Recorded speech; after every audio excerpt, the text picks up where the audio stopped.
امثال 25واں باب جو 28 آیات پر مشتمل ہے۔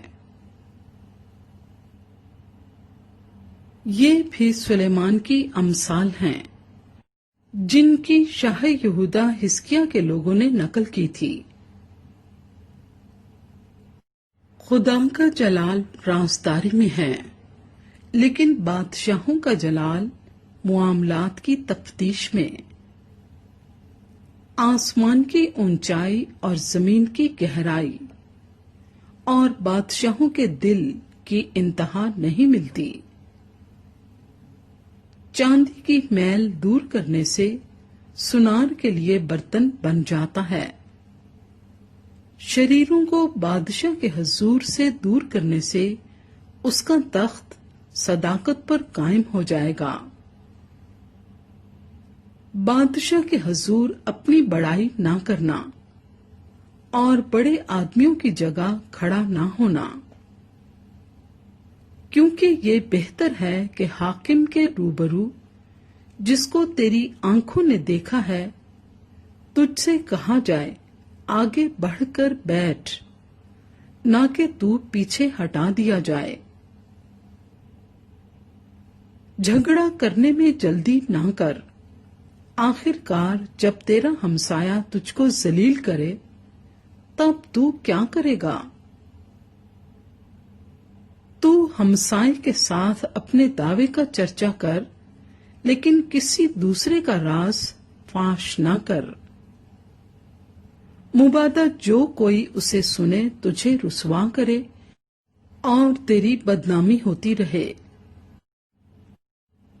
با موقع باتیں رو پہلی ٹوکریوں میں سونے کے سیب ہیں۔ دانا ملامت کرنے والے کی بات سننے والے کے کان میں سونے کی بالی اور کندن کا زیور ہے۔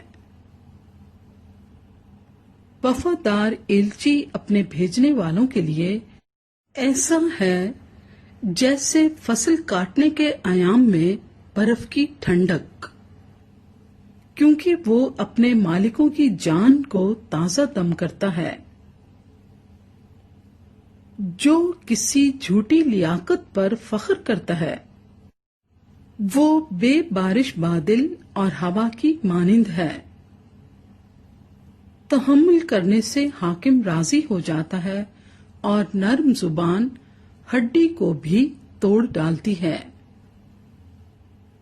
کیا تو نے شہد پایا؟ تو اتنا کھا جتنا تیرے لیے کافی ہے، مبادا تو زیادہ کھا جائے اور اگل ڈالے۔ اپنے ہمسائے کے گھر بار بار جانے سے اپنے پاؤں کو روک، مبادا وہ دکھ ہو کر تجھ سے نفرت کرے۔ جو اپنے ہمسائے کے خلاف جھوٹی گواہی دیتا ہے وہ گرز اور تلوار اور تیز تیر ہے۔ مصیبت کے وقت بے وفا آدمی پر اعتماد ٹوٹا دانت اور اکھڑا پاؤں ہے۔ جو کسی غمگین کے سامنے گیت گاتا ہے وہ گویا جاڑے میں کسی کے کپڑے اتارتا اور سجی پر سرکہ ڈالتا ہے۔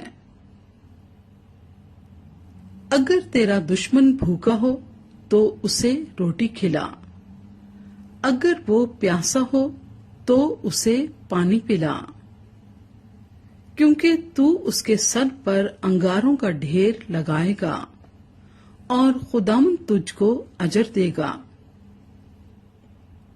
شمالی ہوا می کو لاتی ہے اور غیبت کو زبان ترش روی کو۔ گھر کی چھت پر ایک کونے میں رہنا جھگڑالو بیوی کے ساتھ کشادہ مکان میں رہنے سے بہتر ہے۔ وہ خوشخبری جو دور کے ملک سے آئے ایسی ہے جیسے تھکے ماندے کی جان کے لیے ٹھنڈا پانی۔ صادق کا شریر کے آگے گرنا گویا گدلا چشمہ اور ناپاک سوتا ہے۔ بہت شہد کھانا اچھا نہیں اور اپنی بزرگی کا طالب ہونا زیبا نہیں ہے۔ جو اپنے نفس پر ضابط نہیں وہ بے فصیل اور مسمار شدہ شہر کی مانند ہے۔